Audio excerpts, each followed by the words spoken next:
पहाड़ों की गोद में, जहाँ घने जंगल हवा में फुसफुसाते हैं और झरने अपनी कहानियां सुनाते हैं, वहाँ एक छोटा सा गांव बसा है, पानी गांव।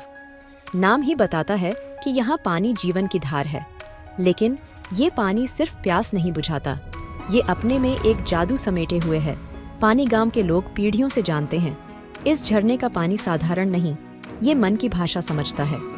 खुशी में चहकता है, गम में रोता है और क्रोध में गरजता है। गांव के बच्चे अक्सर झरने के किनारे बैठकर अपनी गुत्थियां सुलझाते हैं, सपने बांटते हैं और झरने की सरगोशियों में जवाब ढूंढते हैं। एक दिन गांव में एक नया परिवार आया। उनके बेटे विराट को झरने का रहस्य सुनकर बड़ी हैरानी हुई। उसे विश्वास नहीं हुआ, ऐसे कैसे पानी मन समझ सकता है। विराट ने झरने को ललकारा, धमकाया, मगर पानी ने उसे भी वही लापरवाह लय में जवाब दिया।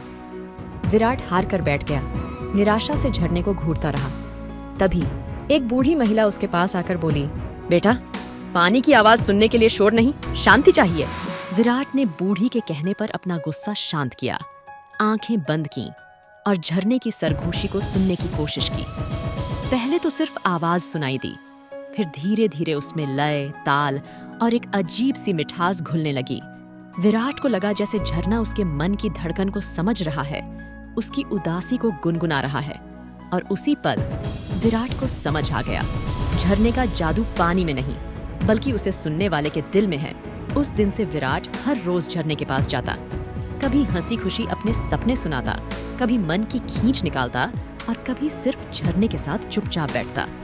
धीरे धीरे विराट और झरने के बीच एक खास रिश्ता बन गया, एक समझ जो शब्दों से परे थी। एक बार गांव में एक भयानक बीमारी फैल गई, लोग डरे हुए थे, असहाय थे। विराट झरने के पास पहुंचा, उसकी गहरी निराशा को झरने ने समझ लिया।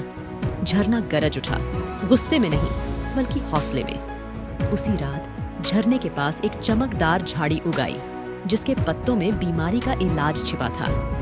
विराट ने पत्तों को इकट्ठा किया और गांव के लोगों को उनके काढ़े दिए। जैसे ही बीमारों ने काढ़ा पिया, वे ठीक होने लगे। झरने ने एक बार फिर अपनी शक्ति का जादू दिखाया था। इस घटना के बाद विराट गांव का हीरो बन गया। उसने सबको सिखाया कि झरना सिर्फ पानी का स्रोत नहीं बल्कि एक साथी, एक मार्गदर्शक है। उसने पानी की भाषा सुनना, उसकी शक्ति का सम्मान करना और प्रकृति के साथ सौहार्द से रहना सिखाया। पानी गांव की कहानी आज भी सुनाई जाती है, पहाड़ों की छाया में, झरने की सरगोशी में। ये कहानी हमें याद दिलाती है कि प्रकृति में छिपे जादू को ढूंढने के लिए हमें सिर्फ थोड़ा सा ध्यान लगाने की जरूरत है और अपने दिल की आवाज सुनने की जरूरत है।